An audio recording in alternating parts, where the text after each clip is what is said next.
Home is where the health is. Last year was the year. I mean, It was really hard. my wife, her hip was disintegrated. She was bedridden. And then I woke up one morning and I had a stroke. I didn't even know. I just woke up and I was a different man. He couldn't walk. Speak, trouble walking. My strength diminished. I couldn't write. But I had to take care of my wife. And so after that, I couldn't work anymore. And so we lived off our savings, and then all of a sudden we didn't have a home anymore after it was gone. Growing old without going broke. Over 1 in 4 older adults live in housing that is unaffordable for them. We didn't know what to do, really. We were praying. We were, okay, God, what do you want to do with us? Where should we go? And we're actually in a motel at this time And because we in didn't that have to motel. hear one son pay for Spending our 1 week, money. and another son paid for another week, and a couple great churches paid for 2 weeks apiece, so Right. that covered the time. The 6 weeks that we're in a motel, by the end of that, it was enough time we got to come here. If we didn't have Yeah, this was This- a real blessing. subsidized this housing, I don't know where we'd be. I would not think, because of my situation, that we would have been in subsidized housing in our 60s, but thank God it's here. There are over 3,800 older Northwest Ohioans who rely on housing subsidies to be able to afford the housing they live in. It was nice. We were here in December, and then all of a sudden everything changed. We had our own Yes. home. And this was a blessing. Yeah, we had our own home. This place was empty because we sold everything. first day we had some things that were brought in, and then all of a sudden, this is the same day, there's nothing here. But we were just glad. We would slept on the floor. It didn't matter. And all of a sudden, Amy made sure that we had the bed. They Yeah. brought this She couch said, "Don't worry, in, we've got this everything coffee here." table, that bookcase there, table and chairs over there, and all of a sudden we had a home. The first day. Yeah. I mean, it was amazing. It was just, all of a sudden, it just was nice. It was a real I blessing. remember Seniors for Santa came. Oh yeah, it was really sweet. And he couldn't hardly speak when they came in. They brought him a jacket. They brought me a robe. The Santas for Seniors brought us cookware. And we didn't have cookware. Yeah, we didn't They have brought that brand new either. cookware they brought for us, and Yeah, bakeware. And bakeware, too. I was so overcome. I like to cried cook and like this, bake but it and was, stuff. Yeah. And so they have a government program that they hired me. So I do maintenance here, but Amy understands I have weight restrictions and everything else, but I can work here. I can open my door and immediately be at work. And I'm right here, so I'm able to work. Yeah, so that way he could be right here. He can come in and check on me, and so that was really nice. And then I finally had the surgery.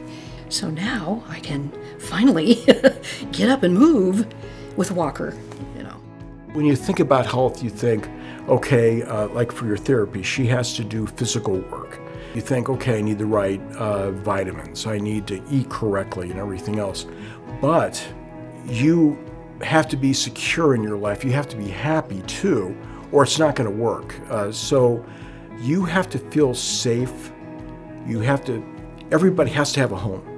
It doesn't matter who you are. You have to have a place where you can come home and you can be safe. Yes. And you can be secure. This is your place. Everybody needs that.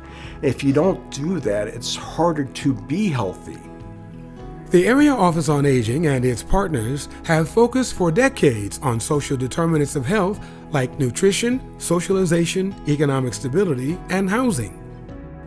Research shows that these social determinants have a greater impact on an individual's health and longevity than the health care provided in a doctor's office or hospital, or even their own genetics. Health systems, public officials, and others are becoming increasingly aware of this as well. You don't know what homelessness is until you go through it, what it does to you. I mean, we had to fight to live somewhere. We had to fight to get food. The face of homelessness isn't who you think. The older members of our community have worked for decades to realize the American dream's promise to have a place to call home. When I got sick and ended up in the hospital, I was living in my own apartment. And I got too sick to stay there. So when I got out of intensive care and went home, they moved me into their house. But they didn't ask me, they just moved me. I was living with my son because I was real sick. And we didn't quite hit it off, so they asked me to leave, and I had no place to go. I was paying him so much a month, and his wife was taking out more out of my checking account. But yet he didn't believe me when I told him that his wife was still withdrawing money out of my account. So he said that he wanted me to leave. So I said, okay, where am I gonna go? He said he didn't care. Because I had nowhere to go, my son put me out. Because there for a while, I was afraid to call because I didn't want to get anybody in trouble. But if you have to do what you got to do to survive, and I did. I was out on the streets, so Job and Family Services helped me get this apartment here. Oh, I wouldn't be able to afford any place else if it wasn't for this place. I mean, I would be on the street. When I was with my son, I wasn't resting. I wasn't doing good at all. But when I got over here, my health started improving a whole lot. So, because I wasn't under any stress and I wasn't having anxiety attacks all the time. And as far as senior housing goes, I don't think you could find a better place that you could afford, and they need a lot more senior housing. I've got friends that are still looking for senior housing that they're full of. They have none out there to get. Well, they need more. The cost of housing is the biggest expense for older adults in retirement. I bought this house about 3 years ago, and I didn't know it had a sewer problem until a little bit later. And we was upstairs and we kept smelling something. And went downstairs and seen that. And we tried to, call other plumbers. They do it for a minute and it wouldn't last. And so we tried to do it ourselves to save some money, but it didn't last. I got tired. So I called around to find out about getting help. I didn't want people over to the house. That's another thing, because it just smelled like I had a dead body down there. Backage sewers.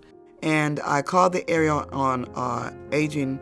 Wasn't long after that, the next day, I got help. I could take showers now, and I can wash dishes. Everything is great now, It's not like living in a home where you can't do things. I would have to go to my daughter's house and take a shower because it was that bad, And I feel like I'm whole again. I feel whole, and I feel great. Not only is safe and affordable housing good for older adults' health and longevity, it's also good for taxpayers. Johns Hopkins University found that out in a concrete way.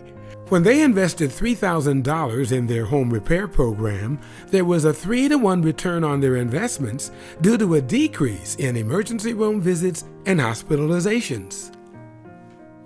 We were looking at each other. I remember the first night, and we're looking at each other after 6 weeks of trying to get a motel paid for, and we just looked and said, we're home. Yeah. I mean, We believe that home should be a safe and affordable place where everyone, regardless of age and ability, can live and age with dignity. Our agency partners with a growing number of housing developers, home repair organizations, public officials, and others who share this belief. Together, we can build a future in our community where every older adult has a place to call home. Because home is where the health is.